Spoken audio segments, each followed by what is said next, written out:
Man up. Tom Brady says the Pats will definitely have to adjust without Julian Edelman. New England is 9-0 and face the division rival Buffalo Bills on Monday Night Football this week. We welcome in our Mark Schlereth. Good to see you. Thank you. Thanks for joining us. Please tell us, how vulnerable are the Patriots without Edelman? I think this, just the statement by Tom Brady was, if you really listen to it, it shows you the greatness of the New England Patriots. Basically saying you're just not going to plug somebody in to take his role, but we're going to do what we do with the guys that we have and put them in positions, not the Julian Edelman position. So many teams think that, hey, we're going to plug in, Danny Amendola, and we're going to have you do what Julian Edelman does. No, you're not, because Danny Amendola can't do what Julian Edelman does. That guy in the slot is an absolute freak show, and I'm talking about Julian Edelman. He's nasty. I mean, he gets after people. He's one of those guys that's fearless across the middle. There are very few of those guys that that can do that, but it goes to show you the mentality of the New England Patriots. We're not going to ask somebody to come in and be Julian Edelman, because there aren't any Julian Edelmans. What we're going to do is put our guys in the best position based on their skill set to have success. Will there be a drop-off? There's three people on the New England Patriots that you look at, three players that you look at that are irreplaceable. Tom Brady. I mean, you can't replace him. Gronkowski, guy's a freak show, and Julian Edelman. So they have lost a large portion of what they do on the offensive side of the ball as far as keeping the chains moving and staying in front of the chains. Julian Edelman did that, and he got the tough, nasty yards for them. And he was, at the wide receiver position, and you don't say this about very many guys, he is one of those guys that sets a tone for their offensive football team from just a pure nastiness standpoint. That's Julian Edelman. They're going to miss all those factors about him. Yeah, I agree. So more vulnerable than, are you saying they could lose a game down the stretch? Oh, sure. Yeah. Sure. I mean, it's, you look at their ability to stay on schedule, right? What he does in the middle of the football field, that to me is the biggest thing. You've lost a big portion of the staying on schedule of your offense, right? Being in 3rd down and 2, we can live there all day long. We can convert. We've got a myriad of different plays that we can run in 3rd and 2. You're in 3rd and 8 because Julian Edelman isn't across the middle of the ball for you.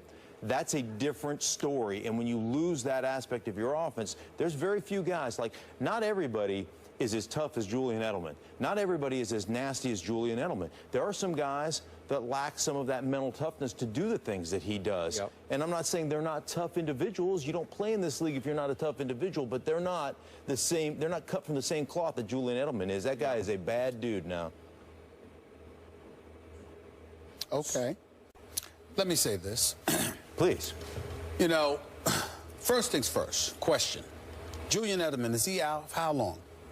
Well, we don't know. I mean, he could come back for the playoffs, but he's out for a significant amount of time. The Jones fracture, and it's a bad injury, and there's a chance he won't come back at all. There's a chance. Remember, Dez rushed back, and Dez is missing practice this week with foot. So I'm assuming his foot is still aching. Okay. Minimum 6-week injury. All right, minimum 6-week injury. Yeah, but they say it's a 3-month recovery. That's what all the surgeons say. Minimum 6-week injury. I'm thinking it's Julian Edelman, who's a bad you-know-what, and you take that into account along with the fact that you've got 7 games to go, and of course there's always the bye week, that is the playoffs, because you'll have one of the top seeds in the conference. So we're talking about close to 9 weeks that Julian Edelman will have. I'm predicting he's going to be back. Having said all of that, let's analyze this. Last time I checked, you actually have to play somebody. So I have to take the competition into consideration when I think about the loss of Edelman. Certainly, he injures you offensively if he's out of the lineup because you rely on him, those 3 guys that are invaluable. You still got 2 of them, in Gronkowski and Brady. Okay, Brandon LaFell is still up in there. Danny Amendola might be able to do some things for you. You lost Deion Lewis, but LeGarrette Blount is no slouch. And we're talking about the Patriots organization, who is the creme de la creme. They are just elite. They're very, very thorough at what they do. No question about it. And it can't be disputed. Now let's analyze who they're going up against. This week, they're going up against the Buffalo Bills. Stephen Gilmore stupidly talked about how they'll be ready for the Patriots. Just gave them bulletin board material, opened his mouth. The Buffalo Bills going to pay for that. We know that's coming.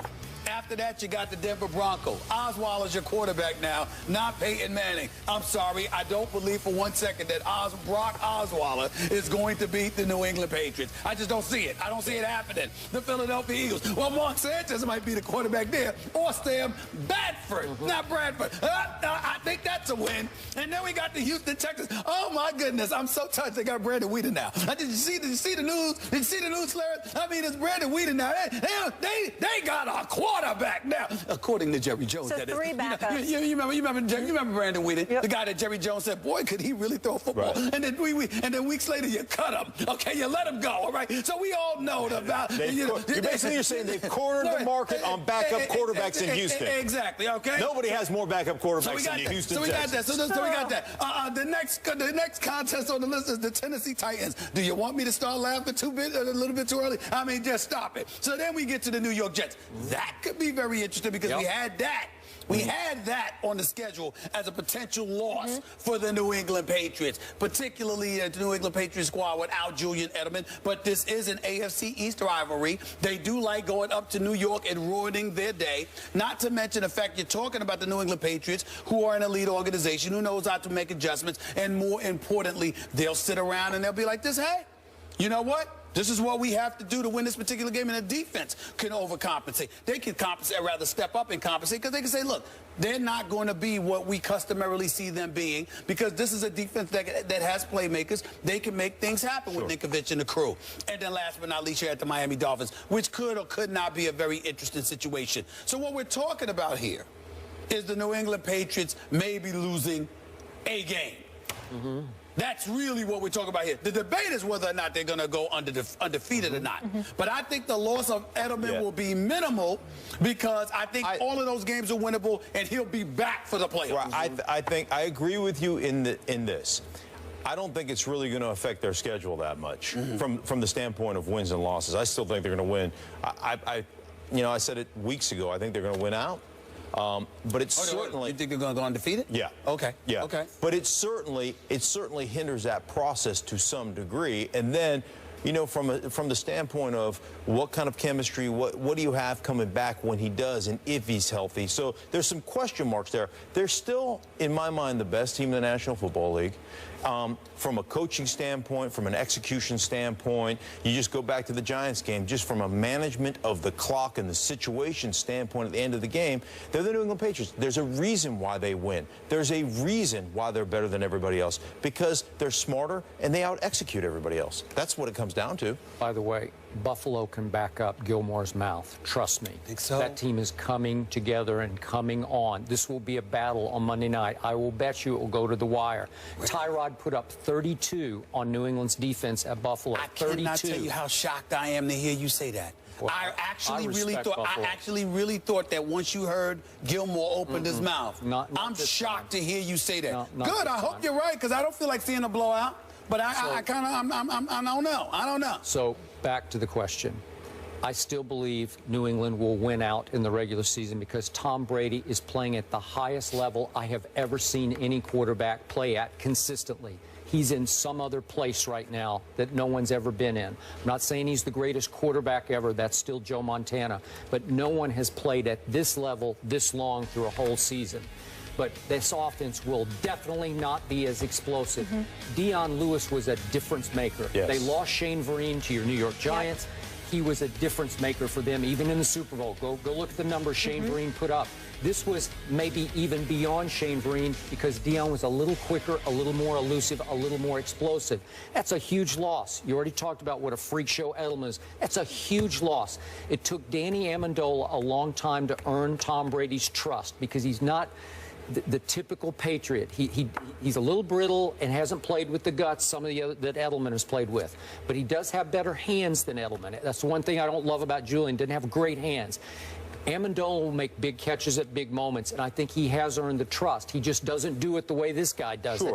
But he is slippery, and he did make a hellacious spin move to get them in field goal position the other day against your Giants. So the offense won't put up the same kind of points. It won't be as explosive. The games will get closer, but I still say if you have Brady, you're good. That he'll win these games different ways. With the tight end, Scott Chandler's going to have to play a bigger role. You know, it's amazing watching how many 2 tight end, 3 tight end formations they came in. That's right. And, you know, got this on Twitter, the Patriots fans, their offensive line, it's Yahtzee. Right? Just throw it out there. 2 or 3 of them are returning, though, right? Well, here was what was supposed to be back. They're last practicing. week. This was one of the most amazing things for me last week. Their backup left tackle gets hurt. They move their backup right tackle to left tackle. 2 weeks ago, yeah. Right, 2 weeks ago. Yeah. They move a tight end into play right tackle for a while. Then they move him out. And they take Stork, who started the Super Bowl at the center position, went to right tackle. Now, this is why I say they're smarter than everybody else. Right? Because they put their guys in positions to win. They run the ball away from Stork the first time, and then you know what they do? They throw a 5-step drop with a set cut principle.